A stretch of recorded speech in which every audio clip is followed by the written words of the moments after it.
Okay, we're going to try this again. Welcome to the Closing the Gap podcast. This is our first live show, take two. We started a few minutes ago.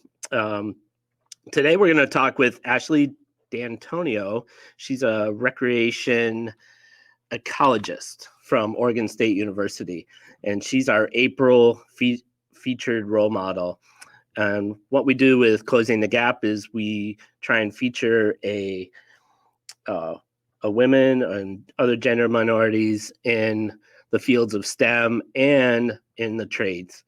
And this is a project of the Mid-Valley STEM-CTE Hub. We're based in Albany, Oregon, and our region that we work in is Lynn and Benton counties. And we also have a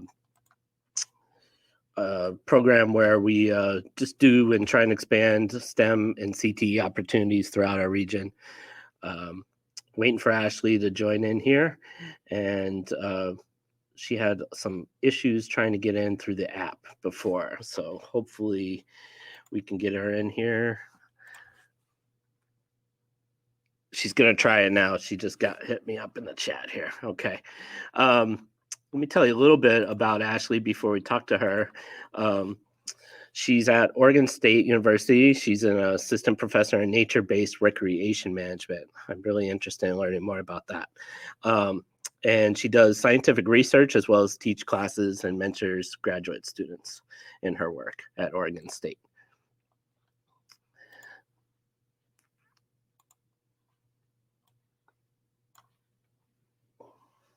And she is in our live studio. Ashley, can you hear me?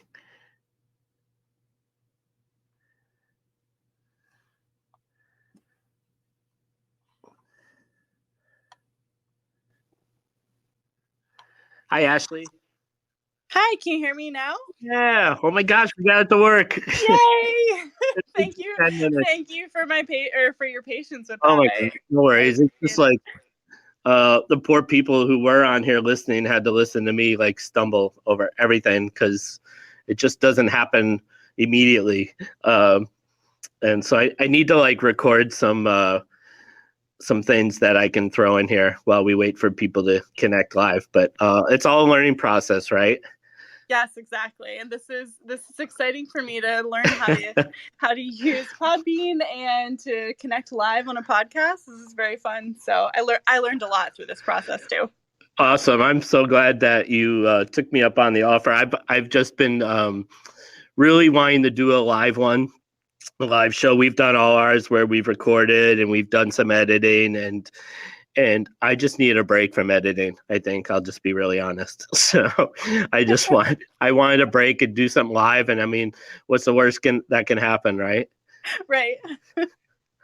So I'm super excited to talk with you. I've been looking at your Twitter account, and I've been looking at your website, your Weebly website, and it's really fascinating work. Can you tell us a little bit about what recreation ecology is? Yeah, happy to. So recreation ecology is actually a pretty new-ish field. It kind of started in the 70s and 80s in the United States. There's some literature and studies that go back a little bit further, but it's a fairly new field, so not a lot of folks have heard of it. Essentially, what recreation ecologists do is we strive to understand the impacts that outdoor recreational activities like hiking and mountain biking, kayaking, canoeing, those sorts of things, the impacts that they have on the environment. So how they might impact plants or wildlife species. And so by understanding what those impacts are, we can then better understand how to mitigate or manage those impacts in a way that's acceptable. So in other words, a lot of my work is done in national parks where we'll go in and see how recreation in national parks might be impacting the plants and animals. And then we can make recommendations to park managers about what they might want to do to continue to allow recreation, but also make sure that we're still meeting our conservation goals, right? That we're not, threatening species or accidentally trampling all of particular species of plant or impacting water quality. Wow, that's very interesting. And so how many national parks have you been to? Oh, that's a great question. I've been to maybe, I think I counted this up once. I think about 20 national parks, and we Oh, have wow. about, I think, 61 right now in the United States. We got a couple new ones the past couple of years, so I think 61 is correct. So I haven't been to quite half of them, but I have a lot Gotcha. on my list that I want to visit. So what is your area of specialty within this field in terms of what kind of things do you study at national parks? Yeah, so within recreation ecology, I've kind of specialized in understanding people's behavior. So where exactly they go when they're in these parks and protected areas like national parks. So I use geospatial information systems, which is a type of program that allows us to understand where people are in space. And I look at when people go hiking, what trails do they go on? Where do they stop? Do they leave the trail? And by understanding how people behave when they're recreating, I can better understand the impacts they might have. So if a lot of people hike off trail, that's more impactful to the ecosystem than if on the same trail system, everybody stays on trail and doesn't stop or get too close to wildlife or those sorts of things. So I really focus on people's spatial behavior, where people move in space and time on these trail systems. Wow, that's cool. How do you become a recreation ecologist? Yeah, so I have an undergrad in ecology. So I have my bachelor's degree in ecology. And then I decided I was really interested in social sciences and how humans interact with the environment. And so I went to graduate school at Utah State to study something called Human Dimensions of Ecosystem Science and Management, which basically just means, big long name, basically just means I get to study both the ecology and the social science of a particular area at the same time. And so I went to get a master's degree in that and a PhD in that as well. And so really, to be a recreation ecologist, you don't necessarily need to go all the way through to get your PhD. But a lot of students, if you're studying degrees like recreation management or tourism management, these programs where you're getting both the ecology side and the social science and even environmental psychology side, those give you the skills to understand outdoor recreation impacts and be a recreation ecologist. Excellent. That's cool. And you got your undergrad in Penn State, from Penn State? Yep, that's correct. Yeah, I went to Penn State for my undergrad and studied biology. You're a Nittany Lion. I grew up out there. Oh, nice. Yes. My dad worked in State College. That's where his main company that he worked for was, and we grew up around the Scranton area. But I used to go to campus quite a bit as a kid and go to football games and all that. Oh, that's wonderful. Yep, I'm a Nittany Lion. I only missed one football game during my entire undergraduate career. Oh, wow. Yeah, it's an awesome place to watch a football game. That's cool. Yeah. So we have that in common. That's great. I love this. I really enjoyed looking on your website and learning about some of the projects you and your team are doing. And what are some of the practical ways that you take what you're learning through the data and how people visit parks to really kind of show people what's really one way. I'm sorry, I'm not saying this really coherently. What I'm trying to get at is what kind of information are you trying to get to like park services and entities who are trying to fund and take care of these parks. It hasn't always. We just went through an administration that, quite honestly, land management have a different views on land management. Yeah. And so I imagine, hopefully we can get back to, and not trying to get into politics here, but get back to where we are managing our lands a little more properly and expanding on some recreation opportunities. What's something that are some of the takeaways from your work? Yeah, that's a great question. So a lot of public land management agencies, due to various policies, should be making the best kind of science-based decision they can if they have the science. And so a lot of what my work is to collect data on kind of the who, what, where of recreationists in these parks and protected areas. So a really common thing that a lot of my studies do is just to try and figure out how many people are there coming into a trailhead, for example, or using a lake system. So managers generally have a good idea of which places are busier than others, but we can come in and measure exactly how many people per hour are coming into a trail system. And that can help them understand, is that level of people, is that meeting their objectives for how they want to manage that location? And some of my other data we can ask visitors about the conditions that they experience. So we can ask visitors, do they feel crowded? Are they experiencing conflict? Are they having a good experience? And we can use that information to make changes. The managers make the changes. I give them the information, but we can give them information about different techniques they might use to help visitors have a better quality experience in these locations.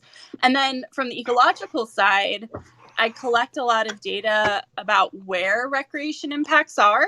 Things like social trails, which are trails that visitors create, or campsites that maybe shouldn't be there that visitors have created that park management hasn't created. And so those maps can tell managers where those impacts are and how bad they are. And then they can use that to either sometimes go in and restore those areas, or maybe, designate it if they think that it's a trail that visitors really want to use to have a better experience. Maybe we make that trail more sustainable.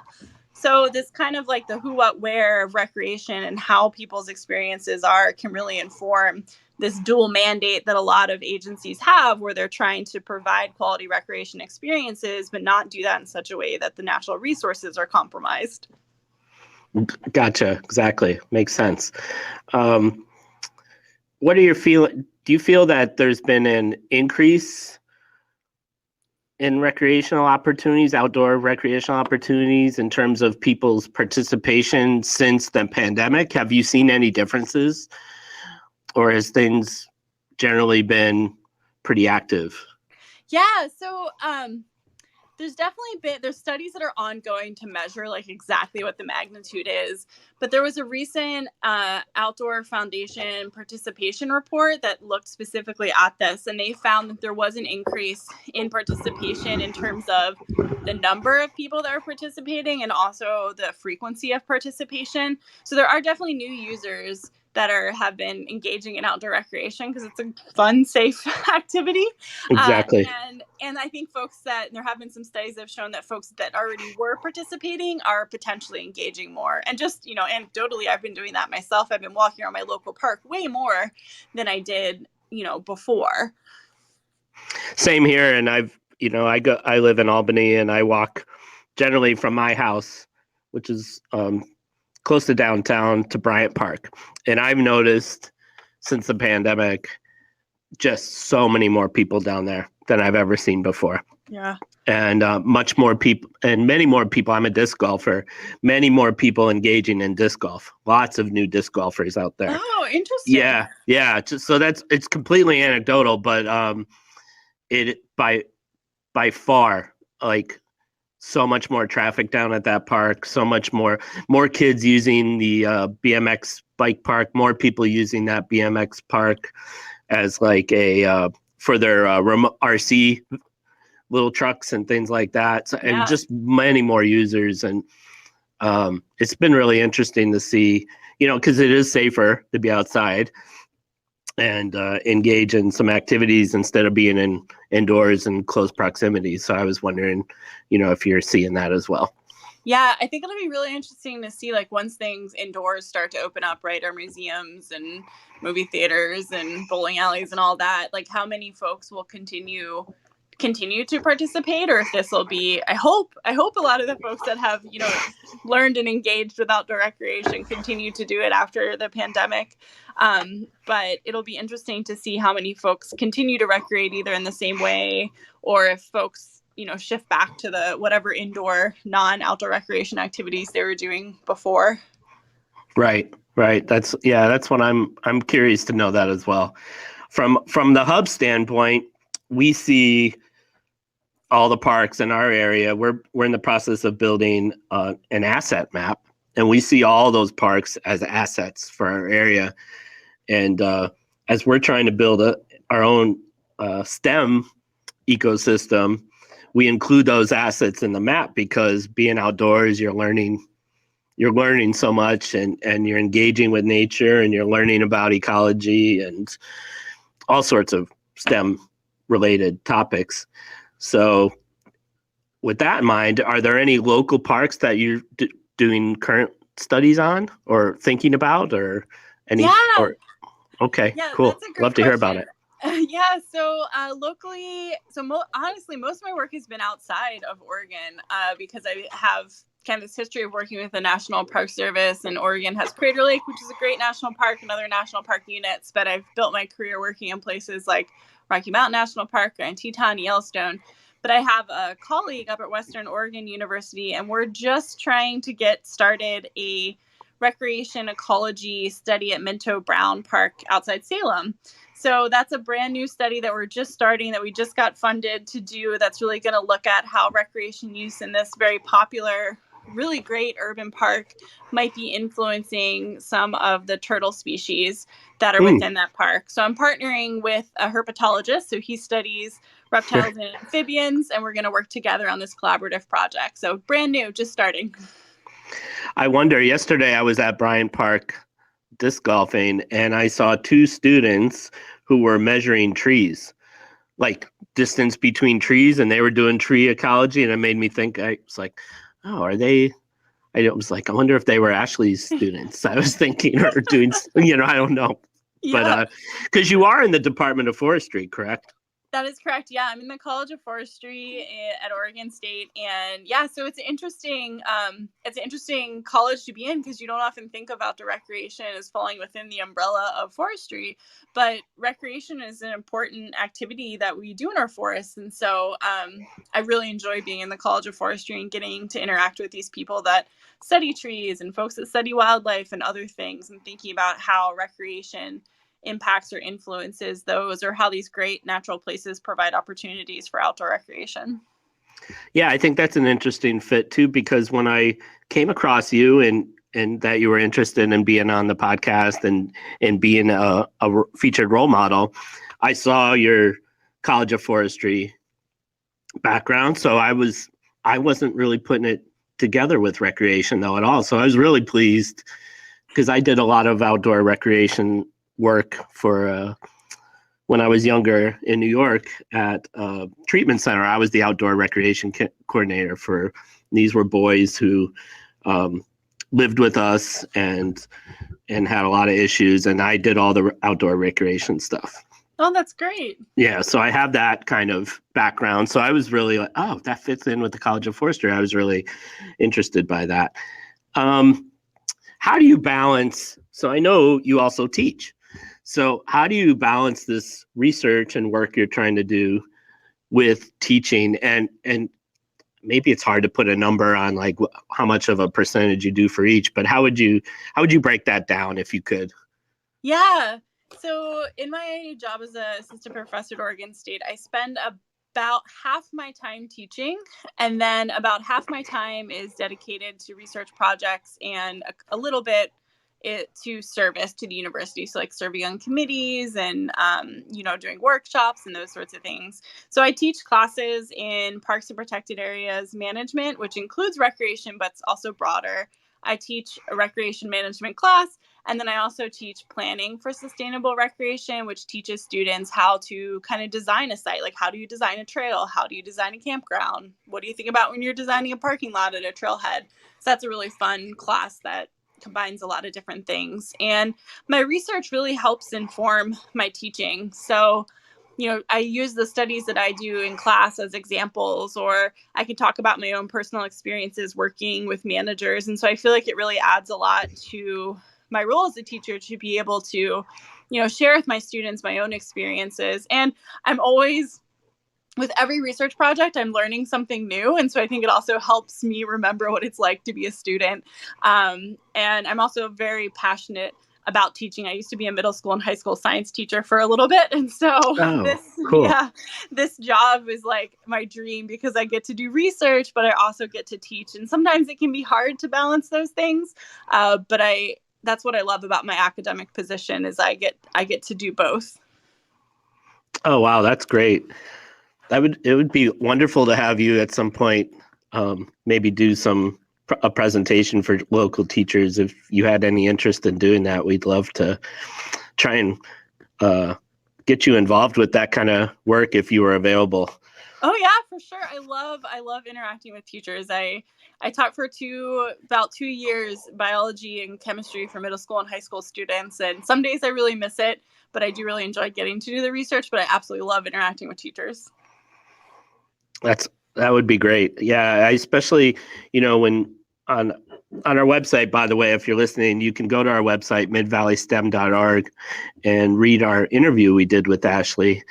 We did a written interview just as a way to introduce, and I've tried taking some of that and expounding on in our conversation today. But I do want to refer to that really quickly, because there's a couple of phrases that I really loved that you wrote, and one of them is you said, I want to work towards making STEM classes more inclusive and welcoming to all students. And then you followed that up with, I am really passionate and dedicated to making sciences more accessible to folks.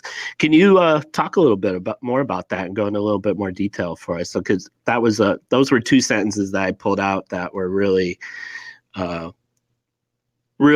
of hit exactly what we're trying to do here at the Hub. Yeah. So I think, I'm a first generation college student. And so when I went to college and I was first introduced to STEM classes, it often felt a little overwhelming for me. So I succeeded, it was fine. But I always think about those folks that are coming into these classes, and historically STEM, has been dominated mostly by white males. It's definitely getting better.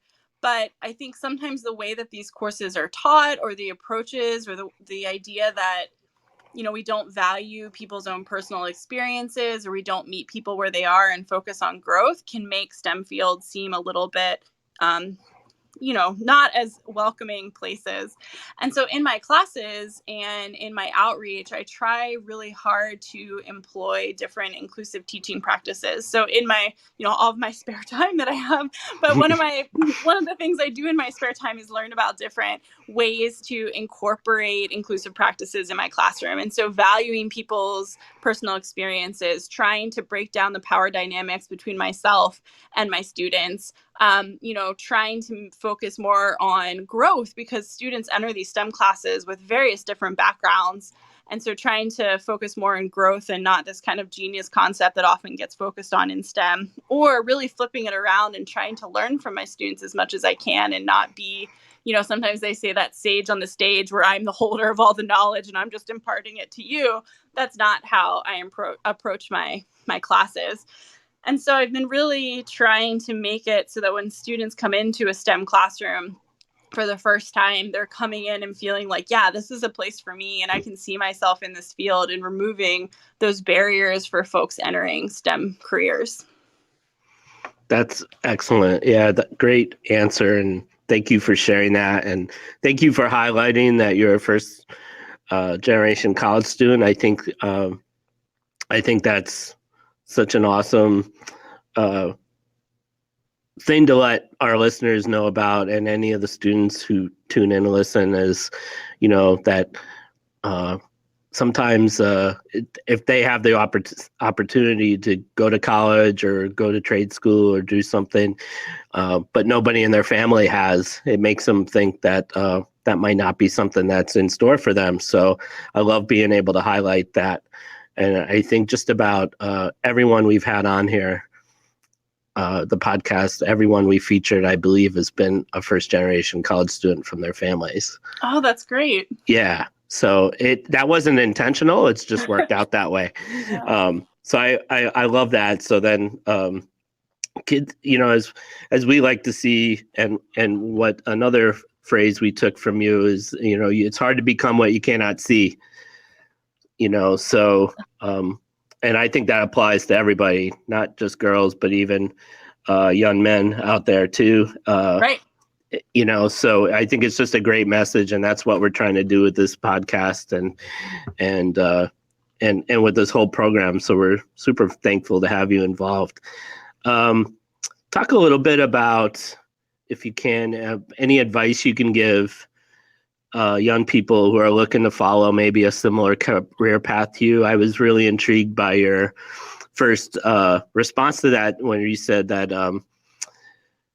it's almost like metaphorical for a hiking trail, like, you're, and I can really relate to that, that, the path that I've taken to get where I am is, man, sometimes I look back and I'm like, how the heck did I get here? And how am I doing? How am I basically, I was on a call earlier today and saying, I came from workforce development and now I'm doing a job where I get to play with toys and do all my hobbies too. So it sounds, when you're going to recreation management and things like that too, you're definitely following a path that you've already, you like to play and you like to have fun and things like that. So I'd love you to talk about your path a little bit.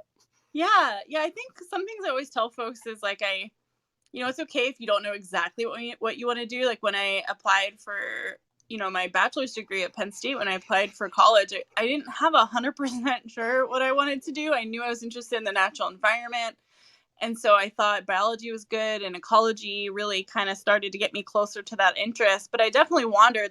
Looking back, some of my steps make sense. Like when my extra classes, my general education classes were almost always in sociology.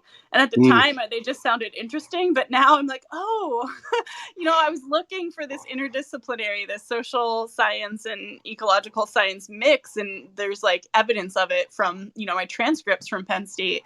And then I wasn't sure when I graduated what I wanted to do. And I went to teach for a couple of years to see if I liked that. And sometimes I feel like folks worry that if they kind of detour a little bit, like if their path is curvy or if they take a little offshoot, that it's going to, topple some sort of career path they're on. And I don't think that's true. Like I gained a lot of experience from teaching for 2 years that I now apply to my job today, even if I went straight from that into a graduate program that was very research focused. So, those 2 years teaching, I think I learned a lot of skills that applied to doing academic research, to being organized, to like not being stressed out when things didn't go as planned, and Right. working with other people.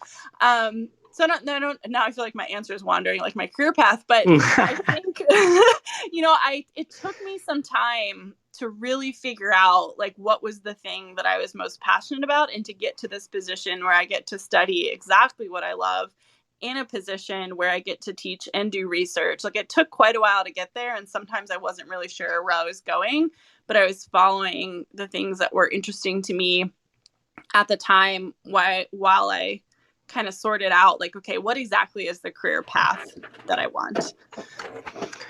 That's, you may have thought you were wandering or meandering, but I think your answer just nails it.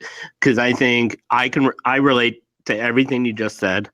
I encounter students all the time who could relate to what you just said as well. That, and one thing I've tried to do in my work is ask students, what are you interested in?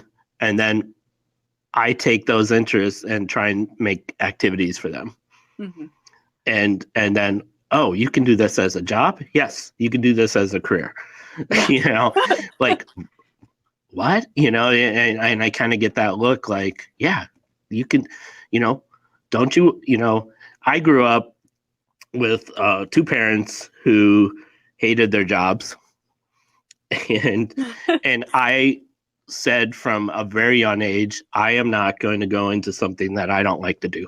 Yeah. And be miserable and unhappy. And, I need to be in a job in a career that I like to do, that I'm going to enjoy. And maybe it changes because I get new interests. Right. Yeah. Or new things, or I learn something else and I want to take that farther. And it just sounds exactly what you've done. You took social science and sociology classes. And then what I love, what you just mentioned, was that you are able to connect that to the other things that you are passionate and interested about in. Mm-hmm. And I see that all the time too. And what we're trying to do is, there's no reason there's no like one thing. If like you like math, doesn't mean that you don't like art, right? Or that you can't like social studies. You can like everything, or like pieces of each, and they all can be incorporated with each other. And so that's what we try and do too at the STEM Hub is make those real world applications too. You know, math can be fun, and I get kind of scary looks from people like this guy should get committed or something. But math for me is fun because I, as a kid, how I really got good at math was I collected the baseball stats in the newspaper and I tracked all those stats, and I got really good at adding numbers in my head and doing division and multiplication even in my head and figuring out averages and figuring out, because I was just obsessed with stats. Yeah. And I was such a sports guy. And then all of a sudden I was like, wow, my math has really improved. And the teacher's like, have you been studying a lot? I was like, no, I just keep these notebooks of baseball stats, you know, and I've run into other adults who did the same thing and stuff. So it's really cool. It's like that whole nostalgic thing. But, you know, that's what we're trying to do too is, you know, math can be fun. Science is fun. And I love what you said too about you like science, doing science just as much as teaching it. Yeah. And it's really important to love what you do. And you definitely bring that joy across in speaking with you. Oh, thank you. Yeah, that's good to hear. Yeah, I know. It's just, you just sound enthusiastic. And so I knew you'd be really good doing the podcast live. I just had a feeling, you know, I was like, the more I look, like, she's a recreation person. They're just used to doing things on the, you know, this is how it is, you know. Yep. So I was really excited to have a chance to do this live podcast with you. So I really appreciate your time. Was there anything else you want to talk about that we didn't get to talk about? No, your questions are on point. No, they're excellent. I think we covered all the things that I think are important, and I really appreciate you, you know, highlighting me, and I'm appreciative that I'm able to be on the podcast. And yeah, I appreciate you and your time. Well, thanks so much. I know you really like to knit too. I do like to knit. And but I'm more interested in the science fiction that you read. I know you like to do that too. I do, yes. So I am, in my spare time when I'm not knitting, I'm definitely reading science fiction or fantasy novels. The latest science fiction that I've been reading is the Binti series. I'm blanking on the author's I've seen those right now. Yeah, it's a series of novellas, but they're all in one anthology now. So I've been working through that anthology. And then I just finished last night Shadow and Bone, which is a young adult fantasy series that's coming out on Netflix that I had to speed read before the show comes out. Yeah, I want to try and do that too because I have it on my Kindle, and I just heard about the show coming out. And I'm like, oh man, I haven't finished the book yet. Because I can never seem to finish a book. That's just my issue right now. I just like fall asleep before I get into it because I'm trying to read. I'm trying to read all the Expanse books too. Oh, nice. From the show because I just love the show so much, and the books are amazing too. And so, but I love YA books too. So we'll have to talk about those one day too. I used to do a book review blog. Oh, nice. Years ago because I have a background and my degree is in arts. I have a literature degree.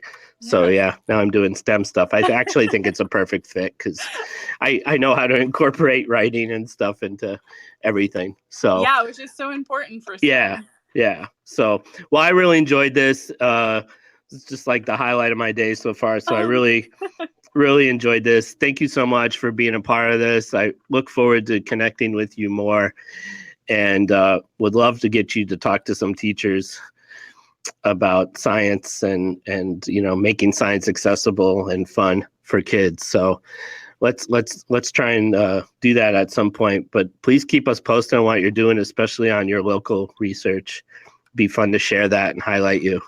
Yeah, I'm happy to do that. And yeah, definitely looking forward to connecting with you more in the future. Thank you. Thank you, Ashley. Well, thank you everyone for checking in. Hope you enjoyed this podcast and hope you enjoyed our chat with Ashley D'Antonio.